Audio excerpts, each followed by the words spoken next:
Swayam Prabha. Digital India. Educated India.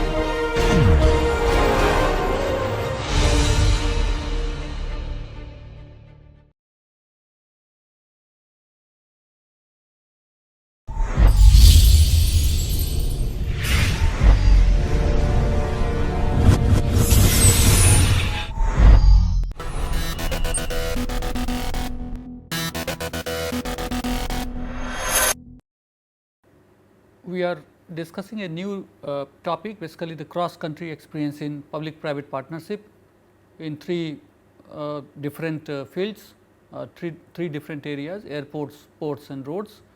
And after this discussion, we will also have a separate discussion on public private partnership in railways and urban transportation services.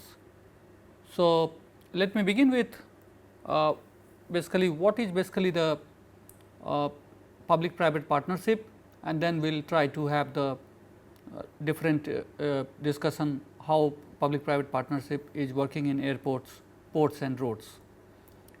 To recap the public private partnership, it is nothing except the contractual agreement, as we have discussed in detail while discussing the public private partnership. And since this is the contractual agreement between public and private sector, so both are responsible according to the contractual agreement. Public private partnership are in practice since the early 90s. By early 2000s, we saw a significant increase in the use of public private partnership, especially in the infrastructure sector. And this type of models which were discussed in our previous lecture, we have seen that such models are implemented in various OECD countries, including Australia, France, Germany, Korea and the UK. Some of the examples: for example, in Britain 1992, private finance initiatives which was focused on reducing the public sector borrowing requirements, that was one of the major initiatives in 1992. Like that, in Canada in 1993, Canadian Council for Public Private Partnership were also established, and with this historical overview, we can have the separate discussion on different sectors, participation of public private partnership in different sectors. For example, the PPP in airports, airports are, as we have seen, that one of the most efficient means to provide connectivity to the national, regional and international economies. And it is not only useful for the travel movement or the movement of the public from one place to other place, but it is equally playing important role in moving the final products and the raw materials and the technical products from one place to other place. So, the investment in airport infrastructure is thus necessary for economic growth and development in both greenfield as well as the brownfield projects. So, airports were traditionally believed to be the government obligation, as we have also realized in our previous discussion that various airports were established with the support of the government 100 years before, but at the same time we do have seen that all those activities which were the government activity is now being transferred to the private sector. In some country it is solely transferred to the private sector if it is a greenfield projects, and if there are certain infrastructures continuing from past, then government is also having a different type of models which we have also seen in case of certain FDI investment in many countries. So, airports are initially it was owned, managed and operated by the national governments, and this trend however changed and private sector were involved today with sharing of the responsibility with the government. So, different methods of models of public private partnership is practiced in the airport design, construction and development and ownership. If one can have the cross country examination, one can see here the public private partnership in airports in Costa Rica, where we are finding that the design, construction, operation and maintenance of the new passenger terminal of Daniel Orduber Curious Airport was done by the public private partnership model. So, the agreement between the government and the Coreport SA and the Coreport consortium were made. Concession period was established for 20 years, that included construction, operating, risk of risk coverage by these by the private firm, and guaranteed minimum income facility is provided, where the government will guarantee minimum income for first 15 years. So, this may be the example where the real public private partnership has started working, because government has provided certain assistance in terms of giving the guarantee to the developer, to the contractor, that for 15 years there will not be any minimum loss in terms of generating the income for the private party. But at the same time, the firm is allowed to operate all types of activities, construction and maintaining and operating activities by their own means. In case of South Africa, for the management and operation of Sukuja Airport in Kruger National Park 2008, single runway was there, airport was very small airport. So, private party has to bear the liability and insurance obligation in this particular case, where the 10 years concession is provided from the starting of the operations. Now, in terms of ports development, public private partnership are practiced in port management, development and operation. Traditionally, government functions as the port operator and regulator were seen. So, there are certain models of public private partnership which may be discussed here. One of the model is the landlord port model, which has been developed to allow the private entities for the port operations. Government holds the entitlement of land and other assets of the port. So, in this model, government is basically taking care of the planning part, regulation part and the ownership part of that particular port, but at the same time private sector is really responsible for the construction, operation and the ownership of superstructure of that particular port. So, this is one of the model which was basically used as a part of public private partnership in the ports development. Public private partnership in ports in Honduras, where the construction, development and financing of Puerto Cortes container and cargo terminal through management trust agreement between the company and the National Port Company and the Ficosa Bank were established. This particular example, through management trust agreement between the company and the government, which shows that the public private partnership is one of the agreement where the management trust agreement can be also adopted to find out that what basically what responsibility basically the public private is having and what responsibility the government is having, as in case of landlord port agreement. We have seen the responsibility shared between the government and private party. In case of ports development in Costa Rica, we are finding that contract agreement for designing, planning, financing, construction and maintenance of the Moine container terminal was developed, which was situated in the seaport complex of the Limon and Moine. Agreement between the government of Costa Rica and APM terminals and the APM terminals Central America were also done, which was administered by the Federal Concession Act of the Public Works with Public Services. So, in this case the 33 years concession period with 3 years of construction included was awarded to the private firms, but at the same time the private sector has to completely take over the entire risk in the project. So, now we are seeing a different sector, that is the road sector. Public private partnership in roads in Canada is one of the example here to discuss, and we are finding that in Canada Golden Ears Bridge crossing and British Columbia based on DVFO model was adopted. In this model 16 years of concession period were allotted. The private entity is paid capital payments and payments for the operation. Private entity pays for to the public authority a license fee for US dollar, a huge US dollar for the use of land facility, and private party is not authorized to charge user fee.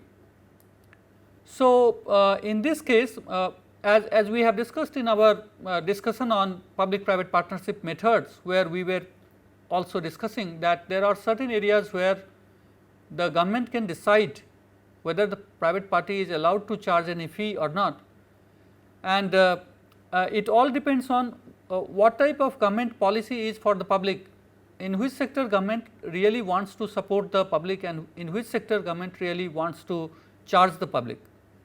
So, in road sector, if we compare this particular example or this type of public private partnership with some other country, we are also finding that in road sector itself there are certain models where the public parties are allowed to charge the fees for a certain period of time, and a certain amount of after charging that, after a certain period of time, the private authority is allowed to transfer the infrastructure to the government, and that is really happening in the build, operate, transfer condition. But here we are finding that there is not any private party involved in this case which can charge the fee, but at the same time private entity pays to the public authority a license fee which is again one of the for using the land facility, because the landowner is not the private party. So, the ownership of land is in the hand of government. So, this is again one of the landlord public private partnership model, where the ownership is in the hand of government, but at the same time private parties are constructing, maintaining and operating one of the infrastructure, road infrastructure for some time, and in return they really pay to the public, they really pay to the government a certain amount of payment. So, sea to sky highways in British Columbia again is on DVFO model, where the agreement for designing, building and financing for renovation were done. The concession period was again 16 years. Private party is not entitled to charge user fee for the facility. The private party is paid total performance payments.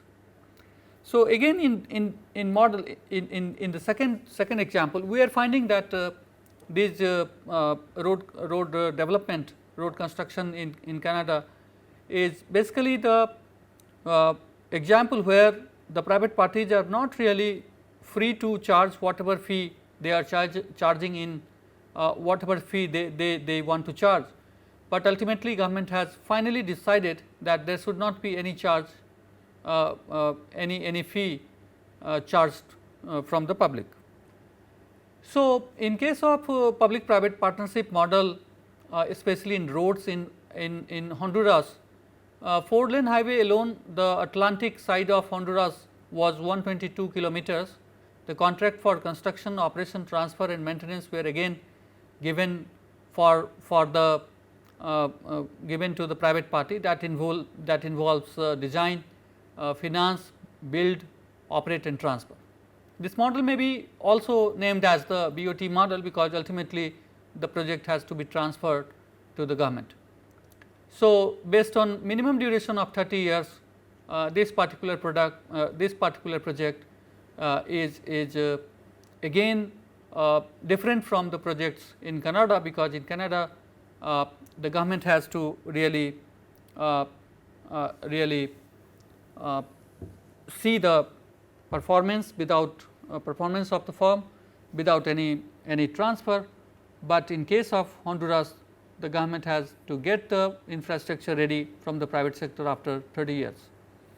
So, the public private partnership in railways, it provides immense opportunities today, and as a developing country, here we have taken the examples from Brazil, where we are finding that contractual agreements for developing 1674 kilometers of railway track for freight transport links to major ports of the country is being done by this public private partnership model based on the development and operation model, agreements between the government and the consortium of several mining companies, and with 30 years period of concessions, private parties are entitled to collect user fees to recover long term variable cost and other cost.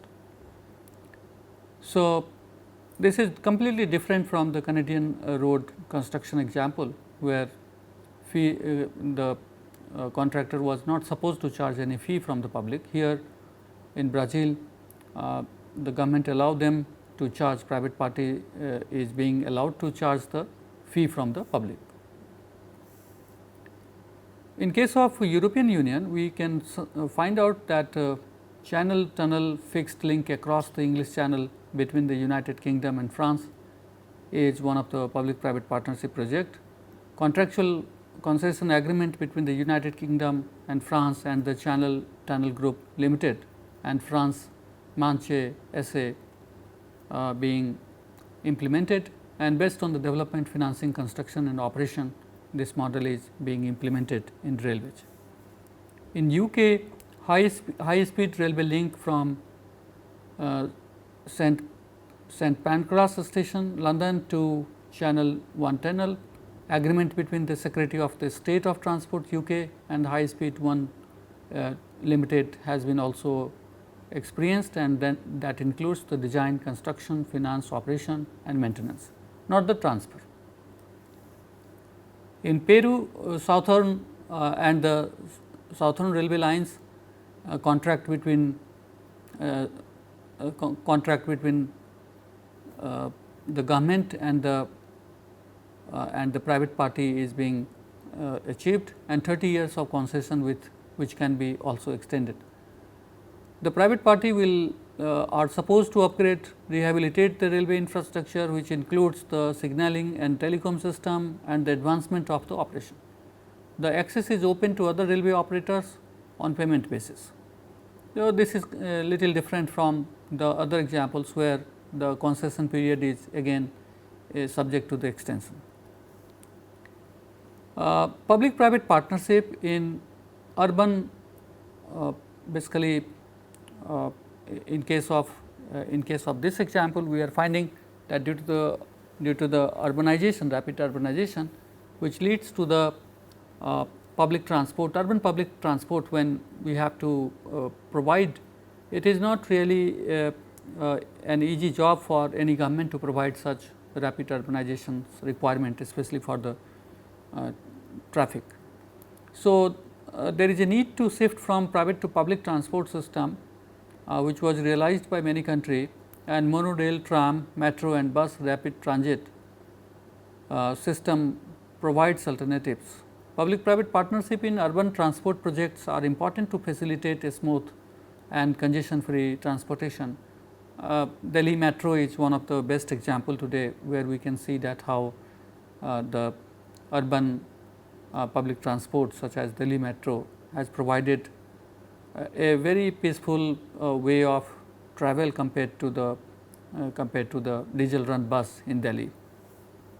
So, in case of Australia, the urban public transport facility in Australia, state government Melbourne started the tender process of urban train and tram transport networks in 2007. In 9, the agreement between the Melbourne Public Transport Authority and the PTB was achieved, and for maximum of 15 years period, franchisee is for the initial period of 8 years and renewal for a further maximum of 3 years. Franchisee to operate railway passenger services on rail infrastructure and using and rolling stock leased to it by the end of the franchisee have agreed to the payment of franchisee payments and other payments on the terms of the agreement. So, here in this case, the tenure for providing infrastructure facility is not for 30 years, but for 15 years, but at the same time the payment and other payments on the terms of the agreement is also very much clear between the government and the private party. And this is another way to see that franchisee is initially for the period of 8 years, but again it is the subject of renewal for further 3 years.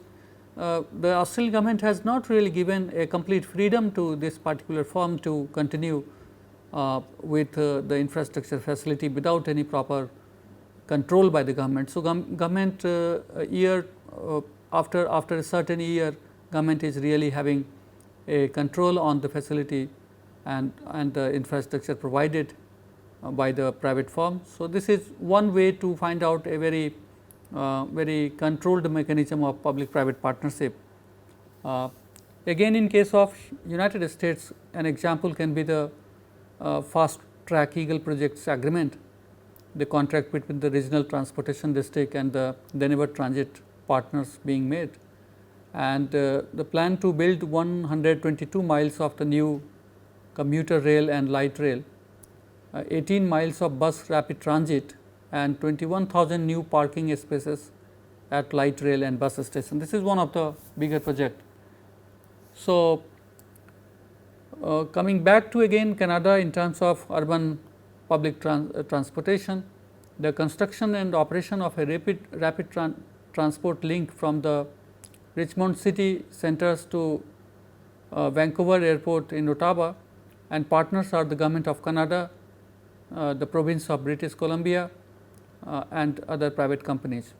In transit, BC will design, build, partially finance, maintain and operate the Canada line. Construction and operation risks are to be borne by the private company Transit BC. So, in Canadian example, we are finding that complete risk is basically on the shoulder of the private party. In South Africa, the integrated rapid transit vehicle operator contract, the agreement between the city of Cape Town and a vehicle operator company is again established with the objective to promote and improve public transport in the city by using bus rapid transit system.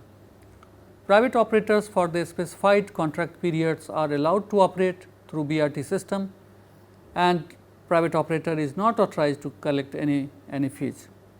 So, the South African example in this particular case is similar to the example of Canadian road construction, where the private parties were also not allowed to charge any fee. Some more instances of public private partnership can be also seen in Canada, Ontario Highway, in Australia Airport Link, Cross City Tunnel and Sydney Harbour Tunnel. In United States, first generation PPP projects as the asset monetization Indiana Toll Road, the second generation PPP projects as the variable prices on the Port of Miami Tunnel, and the third generation PPP projects value of money, cost benefit analysis, the Dulles Road, Toll Road, State Highways.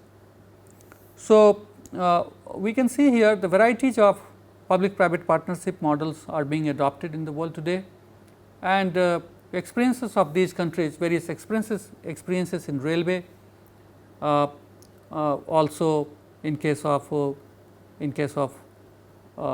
urban public transports, in case of ports, in case of roads, in case of airports. We have seen that these models are basically the models which provides us the new basic infrastructure, and these facilities are now being provided to the public. It was impossible to have such infrastructure without partnership between the government and private parties. So, through this PPP models, various PPP model, we can sum up that these models are really the new innovations in the governance, and we are finding that these models are really coming up successfully in many countries, and we hope that further innovation in public private partnership model is going to again bridge the gap between the infrastructure demanded and infrastructure supplied. Thank you.